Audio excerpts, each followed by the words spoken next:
Mauricio Pochettino wants the job at Old Trafford. Mark, any truth in this? Well, I think it sounds to me that Mauricio Pochettino was speaking in Argentina last night, talking about how he's keen to get back into management very quickly in Europe. He doesn't need a break. He's young. He said he doesn't need to recharge his batteries. Now, I take that for him to say there's a lot of clubs out there at the moment. Arsenal, Bayern Munich without a coach. Real Madrid constantly linked with a new coach. United constantly linked with a new coach. He's just telling people that don't hang around. I'm there, I'm ready and waiting. So United haven't got a vacancy right now, but I think, you know, if results continue to go poorly, they might have a vacancy soon. But Pochettino wouldn't just hold himself out for United. I think that there probably are better jobs out there right now than Man United, Bayern Munich being one. It's debatable whether Arsenal's a better job right now, but it's probably on a par.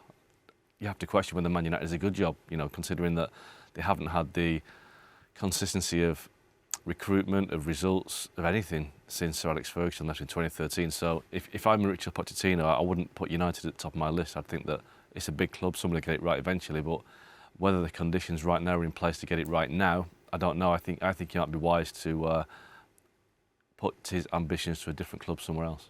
Let's talk a little more about United. In the latest edition of the Gab and Juls podcast, they discussed at length a certain quote that Ed Woodward gave to United We Stand, the Manchester United fanzine. This is what he said. It's hard enough to get 3 players done in a transfer window. To get 6 or 7 done is extremely difficult. It's a multi-year squad evolution analysis. This was the reaction from Julien to that. What is your job, Ed Woodward, right now at this club? Your job is to plan ahead. How long have you been in that job? 6 Many years. Many years. What have you been doing all those years that you get to a point in 2019 in December saying, do you know what, we need another few years to really get this squad competitive? This is your job. Your job is to plan ahead. Yes, of course it's difficult to sign 8 quality players in one transfer window, especially if you think about it in January because you only have 1 month. If you actually plan it well, you don't need 7 or 8 in one transfer window. You can do 2 or 3 because you've planned ahead and you've prepared for it and you're well organized and you know exactly how to spend your money, when, on which players, most importantly, and not just do crazy things like Marcus Rojo and those people. It's just, he really annoys me. And it's not even my club. Has he got a point, Mark? He does, yeah. It's wearing very thin now, the Man United Ed Woodward excuse that they need time. It's the phrase that we keep hearing at the moment is cultural reboot. Well, you know, it's been 6.5 years since Sir Alex Ferguson left, and Ed Woodward has been there throughout that time. You know, managers have changed, players have changed, but Ed Woodward remains the guy that calls the shots. And you know, you can't say 6.5 years on that we need time to draw up a list and this evolution of the squad. Well, the evolution of the squad at United is so you know, pronounced that Phil Jones is still there, and he's been there since, you know, I don't know, since 2011, 2012. What is the evolution there if Phil Jones, who, as we've seen, is no longer up to it at United, that he's still there? So there hasn't been a lot of evolution. There's been a lot of bad buys, a lot of mistakes, which leads us to the situation we're in now with a severely imbalanced squad without a decent midfielder you'd hang your hat on, without, you know, a senior goal scorer. Why is it taking 6.5 years for people at United to wake up and smell the coffee, as they say, that this squad isn't good enough? So same people in charge, same people making decisions, so I don't think it'll change while that remains the case. Tomorrow then, United against Spurs, the return of Jose Mourinho to Old Trafford. Pretty tight, according to the bookies, as to who's going to win this. Pretty much spread evenly across the board. What do you think, Stevie? What's going to happen in this game? I'm going to go for Tottenham. Oh. I think going forward, they look refreshed. They look full of energy and chances and goals. And they have to start defending better. That has been their Achilles heel, in my opinion. And he's obviously, I would assume, has been working with them. And they have to defend better. They've got, listen, Alderweireld and Vertonghen maybe slightly past the peak, but they're still experienced and they still know what they're doing. And I think it's a case of him motivating them more than anything else. So I don't trust United.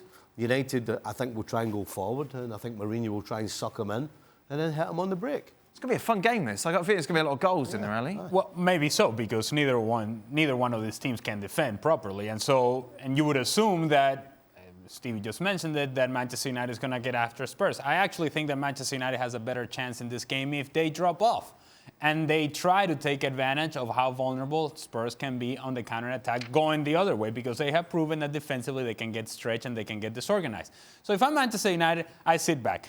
And if, according to Stevie, Spurs is going to sit back as well, then who's going to have the ball? It's going to be some fun. And so, to me, Manchester United has to be very intelligent as to how they approach it. And I think sitting back just a little bit and forcing Spurs to say, okay, well, let's see if you can break us down. Because it's been all fine and well with the long balls and Heung-min Son over the top and Dele Alli with the movement underneath. That's all worked out very well under Jose Mourinho. How about when you have the ball and let's see if you can break us down? And if you can't, then maybe we get ourselves in a position where we can counter and we can use the speed of Marcus Rashford and getting behind. And from there, maybe we sneak in a goal.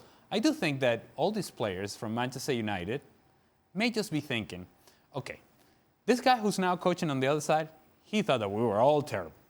And maybe he's proven that he was right, because we have been terrible for the latter part of, well, it seems like the last 6 months or so. And so you have to imagine that maybe there's some professional pride there in saying, you know what, even if it's just for one game, let's get it right.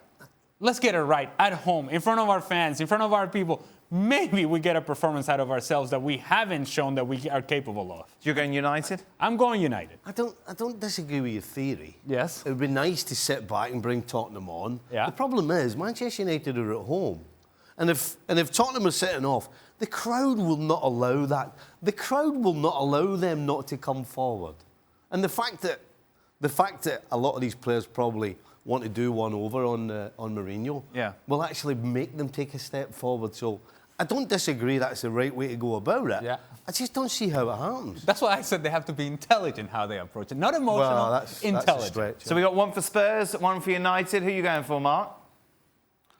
I'm going to go for Tottenham. I just think that they've got a better team, a better coach who's more tactically astute than Solskjaer. And I just think that he'll know the weaknesses of the United team probably as well as Solskjaer does. So I just think that Spurs are a team that on the up at the moment. They've got a coach who's enjoying himself. And it's the opposite at United, isn't it? You've got Solskjaer under a lot of pressure. And the players, for me, you know, if they go into that game with the midfielder Fred and Pereira again, I just don't see how they can win. That, for me, is a midfield that's not good enough for the Championship, never mind the Premier League. And, you know, McTominay may be back, but it's Tottenham all the way for me, because Tottenham are a team that got to the Champions League final last season, and they're now playing like a team that belong in the top four, belong in the Champions League, and against a team that right now belong in the Europa League. How close is Ole to getting the boot, Mark? I don't think he's close. I think that, well, I know he's not close, because the sense is that people at the club are desperate for him to succeed, and it's almost like I think they realise that the team are struggling right now, but they've got a blind spot to the fact that they're struggling worse than they were under Mourinho. They want him to succeed, and I think that buys him a little bit of time, but the next two games are really, really tough games. They've got Tottenham at home, Man City away.